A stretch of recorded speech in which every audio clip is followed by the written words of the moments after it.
We're recording right now? I guess we are. So the other day, I was playing this game against a friend of mine, and I ended up killing him. It was so brutal. And he asked me, what's the name of the deck? And I said, the Aristocrats. I hate that deck. I've always hated those damn cards, man. Welcome, everybody, to the League of Average Gamers. We are here with the second episode of our podcast. Here we have today our good friend, Dan, the man Scott. What's going on, buddy? Not much, man. Did you know drove from Angus and still crappy drive from Angus to Barrie. Yeah, the commute, definitely not fun, especially in this heat. And it's allergy season. Oh, God, don't start on that, please. We were hemming and hawing over what to talk about today. Considering our first episode, relatively easy topic, we're just cracking boxes of double masters. Nothing to it. Crack some pretty good stuff. If you ended up watching it, awesome. If not, feel free to pause this video. It was pretty good. Go ahead and watch it. Check out what we pulled. See if there's anything you liked. And then come back to here and continue to watch us. Anyways, the main question I wanted to ask, and this is quite interesting. How did you start playing Magic the Gathering? And it made me think. Me and Dan here, we were playing around the same time. Got into playing at F&Ms and competitive Magic around the same time as well. Hold on, but do you remember when we also cut class sometimes and go play in the libraries? Yeah. Oh, my gosh. Stay in school, kids. Well, for now, during quarantine. Okay, as best you can. Yeah. But anyways, don't cut class to play card games. Otherwise, you'll end up like us. You'll end up just like us. Couple of goobers on the internet trying to get famous. Anyways. Hashtag not sponsored. Hashtag not sponsored. Not sponsored. But it brings up the question, how did we start playing Magic the Gathering? Ben, why don't you go first? Well, I mean, it's pretty obvious. We started playing around the same time as we were hanging around the same people. I believe it was your cousin. Yeah. Yeah. And her boyfriend at the time. At the time. Who was very big into the game. And we would hang out quite frequently. In her basement, or his basement, or whatever, yeah? Yeah, her basement at her parents' old place. You remember that? I do. I remember that street, yeah, very well. And we'd get together, hang out, play some Magic. 60-card decks. None of them were good, but I'd always lose. Care. Yep. He'd always lose. Scrub over here. Playing not so much anymore, though, but, whatever. Playing some life gain strategy. Because, life gain is a legit strategy. First Planeswalker ever pulled, though, I remember that today, was that Sword Mark. Oh, no, was it Sword or Gideon? I think it was Gideon. I think it was, and we did not know how it worked. Planeswalkers. Well, you have to remember at the time, Planeswalkers were still a relatively new card. They had only been around for a couple of years.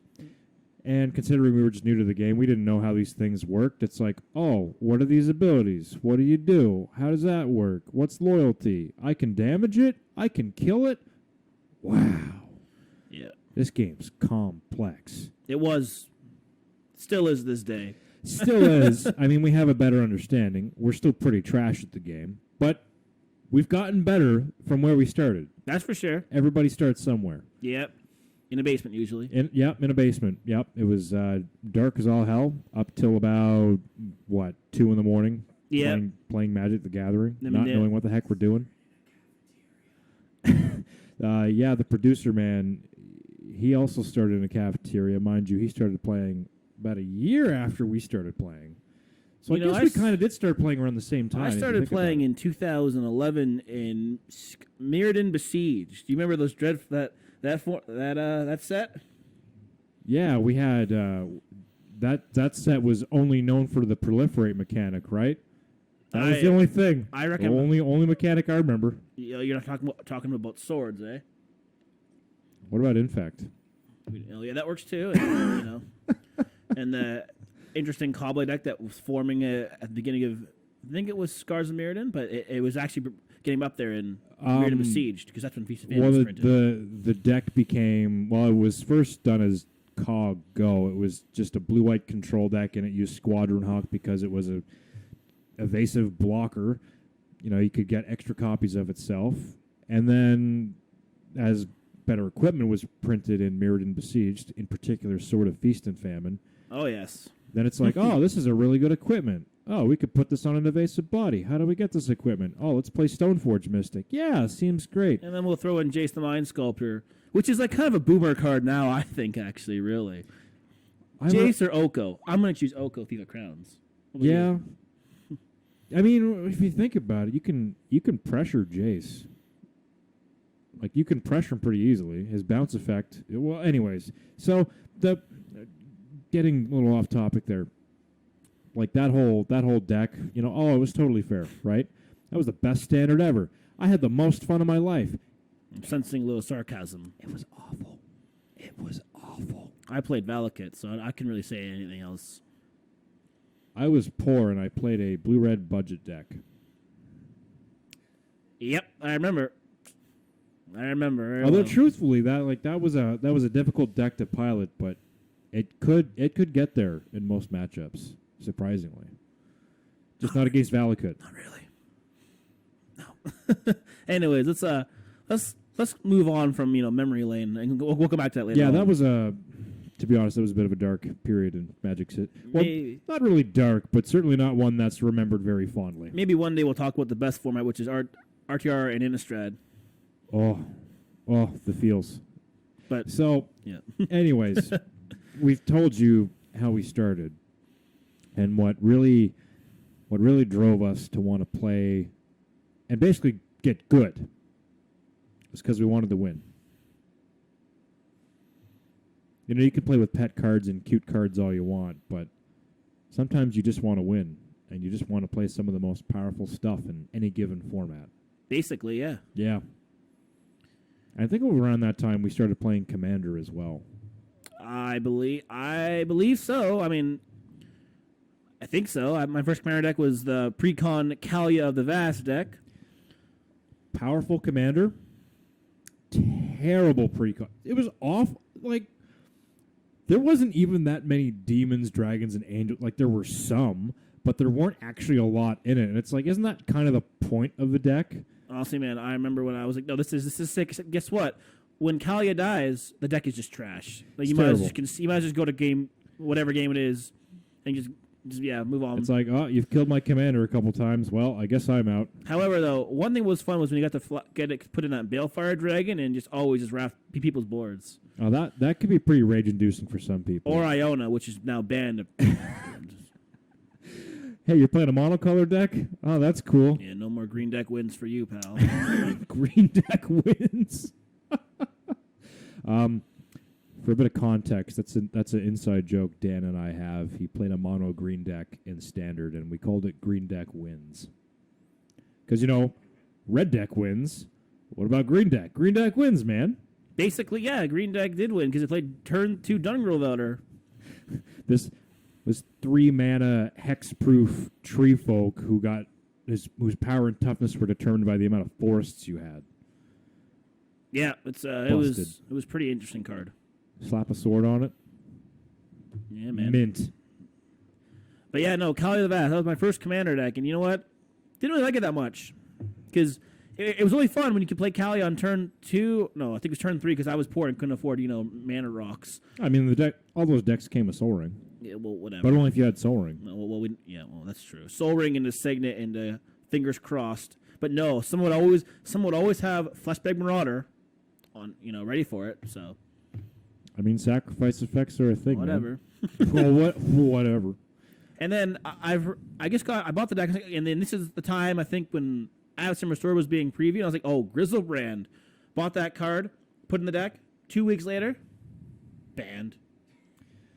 That was it, man. I still remember during that time, I had a couple of different decks. My first commander deck, now don't at me, I bought that premium deck series Slivers. It was a 60-card deck with foil Slivers, and I'm like, oh, this seems like fun. So I made a Slivers deck for my first EDH deck. Everybody didn't want to play with me. They're like, no, I don't like it. Oh, that's terrible. Oh, you're playing Slivers. It's like, well, this is the only deck I have right now, guys. Like, come on. Yeah, man. Yeah, I remember that Slivers deck. It was annoying. It was awful. I don't know what deck I had at the time. I've had a bunch of EDH decks. I go from Commander to Modern to Standard. I vary between formats. I mean, there was a time I had, I think, what was it? I'm trying to remember. It's when I moved out on my own and I had just a variety of different Commander decks I don't know, man. I couldn't. I had Janara, Asura of War.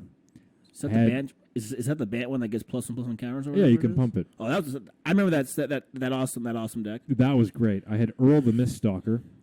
Oh God, yeah. I could only win when I put in Balefire Dragon against him. That was the one card. That was the one out he had. I cheated and always put it at the top of my library. He did. Filthy cheater. And then he got mad. Yeah, it's like you. Dan. Don't cheat in the game, by the way. Don't do it. You still lose. If You still lose. Even if you win the game, you still lost morally. So, anyways, I had those two. Rexiel the Risen Deep. You remember that one? the blue-black guy that Would reanimate stuff out of people's graveyards. You could reanimate out of your because that's what it was doing. It was filling everyone's graveyards with stuff. So it's like, oh well, why not run some reanimation spells? That seems. I remember that deck. Yeah, I honestly, man, I don't remember the cards that were in it, to be honest. Oh, I ran like I really reanimate Shieldred, Jin-Gitaxias. Okay, yeah, I think I remember it now. A few of the Titans. Do you remember some of my commander decks that I remember I built? Yeah, I don't either. I just remember Kalia. I think I had Kalia for the first one. I made some really crappy Zedru one. My Zedru deck was better, which was another deck I also had at the time. Yeah. I made Erebos because I was taking care of my friend at the time playing Aloro. I was so I literally just made Erebos so I have to write down his life total every turn. Yeah. Oh, I made a Dun Oaken Shield, which is I mean, you like Jun colors, which is understandable. Yeah. That's the color of value right there. Oh, Dragon Lord Ojitai, which no one likes to play against because it's just blue white tempo control. And now I've got these two commander decks that are actually pretty good though. I think They're very powerful. they are. They're powerful and they're consistent. Like that's one of the great things about them. Yeah, man. You know, you can run these powerful spells, and while you may not just win the game on the spot, you're well equipped to just grind out that late game. Hey, everybody likes a good Yarak Sultai value deck. I mean, to be fair, with how things go with our play group, I mean, no one's gonna be mad because you're playing powerful cards. It's like, oh, I lost. Well, he was playing a powerful strategy and powerful cards. Like, what? I'm gonna be mad because you want to play good cards? I mean, the other night we were playing, and it was land screwed for most of the game, and then I won. You got there. 2 lands. Got there. Don't ever keep Island there. Soul Ring, because this guy will blow it up with Destructive Reverie. Hi, what's up? Not cruel, then die. What's up? The trick isn't Commander is just to sit back and do nothing. That's the truth. I mean, truthfully, never show your trump cards early. Sometimes patience is a virtue when it comes to playing Magic the Gathering. Patience is key in Magic. It is. It is. It's so key.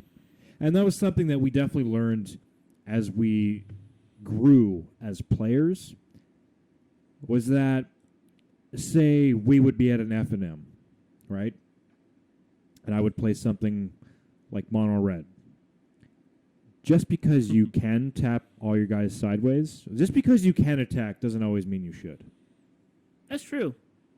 Learning how to aggressively mulligan, knowing that, look, if you don't have any early plays or early action, you probably shouldn't keep that hand. It's probably a bad idea, and you're going to lose. And guess what would happen every time? I'd lose. I mean, also, we didn't have those that broken mulligan rule now. We actually had to mulligan down from 7 to 6 to 5. Yep. And then we had that scry rule, which is honestly, I wish they'd actually bring that back. Because this one mulligan rule, it's terrifying, man. Trust me. It's scary. Someone that plays in other formats like Standard and Modern and Pioneer, being able to draw a 7, don't like it, pitch it back, and then draw another 7. Oh, that one's pretty good. Is pretty busted. I mean, Magic is at its core a game of high variance. That's true. It really is. So I don't disagree with a mulligan rule. I'm not a big fan of the current mulligan rule. It just I must say though, it is nice though when you mulligan to say you mulligan to 5, and oh god, there's 2 6 drops in my hand, and 2 lands and a spell. I guess I'll keep that. It's better than Although risking it. I will say, then this is a point in favor of the current mulligan rule, is as an aggro player, it makes mulling to 5 not as dreadful as it used to be. Because it could be brutal. Unless you're playing against like a control deck where you have to God they don't have Wrath on turn 3 or 4, and you're like, if they have it, game over. If they don't, keep going. All right, I'm just gonna keep smacking you in the face. What you gonna do? That's the thing about playing against red deck about mono red players though. Even though they react the board, they're like, all right, we'll keep going, and they never get salty. Oh, you can't. I mean, it's it's just mono red players. They never get salty if if their board gets wrapped because they know it's like, all right, well, game over. It's like, oh well, no, that's fair. He had it. You have to take these risks. That's the true. thing when you play mono red is it's not like you can play around everything. You just have to have to play your spells. It's like if they have the removal, they have the answer. Well, there's nothing I can do about it. I just have to keep playing my stuff. Ben, I think we're getting a little off sidetrack again, which is like we should do another one of these where like we talk about like the mono red archetype, but we were supposed to talk about I forget what it was. Yeah. Well, no, it actually does bring me back because when we started getting into playing competitively, that's when I learned that I like aggro decks. Well, you also liked before playing boring blue-white control decks. To be fair, it's because of cards like Supreme Verdict and Sphinx Revelation seemed really powerful, which in that particular constructed format, they were very good. But it did get boring, especially when you played the control mirrors. You're telling me you don't like playing land go, land go, land go, land go. Oh wait, land go. Oh, next turn. Land go. End of turn, I'm going to cast a Think Twice. Oh, remember that card though? Think Twice, flashback. It's a fair spell. Now they have like Counter's Insight. I think I don't know. Honestly, no. I have to put back play Arena again, which I usually do. No, they used to play Growth Spiral. Put a land into play too.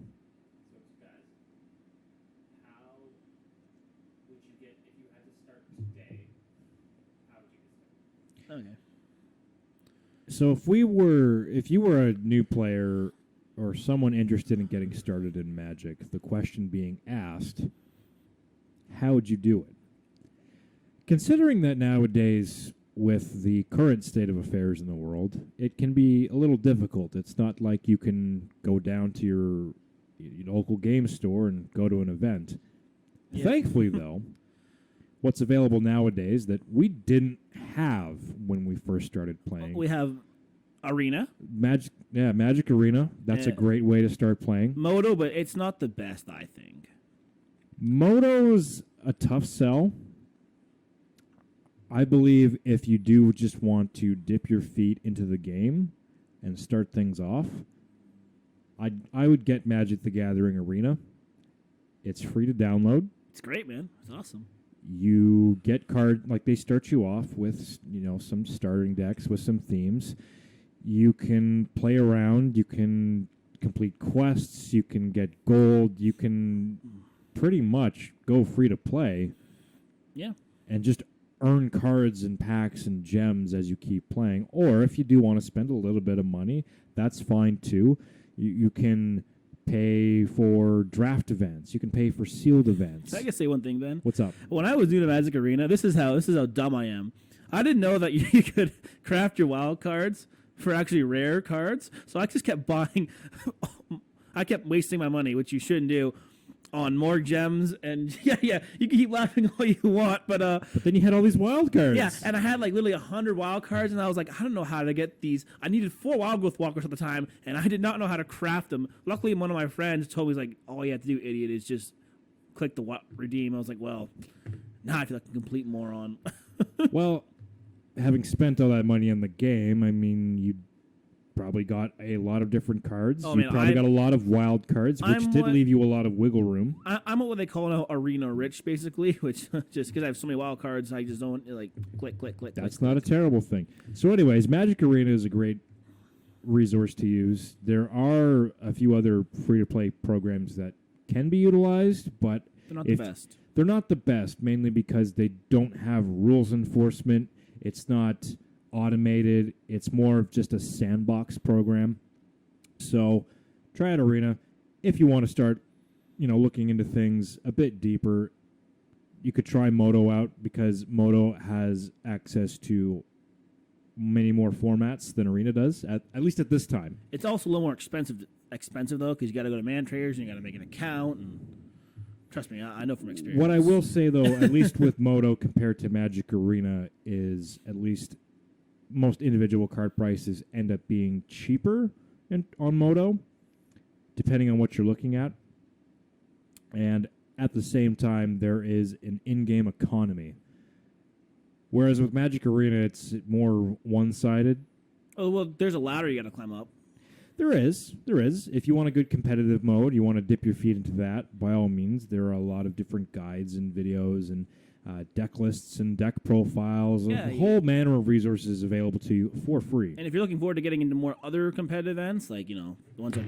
Well, there goes that, I guess. Why'd you hurt Chandra? No one likes Chandra, man. They all like Liliana and Jace. I feel attacked. Yeah, well, you only care about Chandra Torch of Defiance, so...